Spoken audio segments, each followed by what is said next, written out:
parlons plutôt du citoyen canadien. Je donne la même chose. Du citoyen canadien, est-ce qu'il y a un consensus, professeur Omar Ktouf, autour de ces théories qui sont un peu des théories de la décroissance? Est-ce que politiquement, ça fait un chemin dans l'électorat? Ça commence, mais il y a une différence avec la théorie de la décroissance. L'économie de la décroissance, c'est autre chose. L'économie de la décroissance ne parle pratiquement pas de paradigme thermodynamique ou très peu.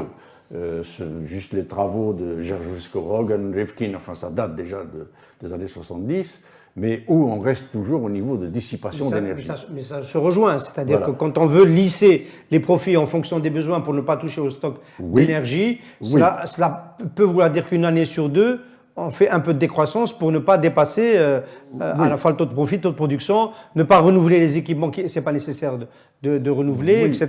Voilà. Oui, mais le problème, là où la théorie de la décroissance est un peu courte par rapport au paradigme thermodynamique, c'est que la théorie de la décroissance s'arrête à la problématique de faire en sorte qu'on fasse un PNB qu'ils appellent durable, ou un développement durable, etc., etc.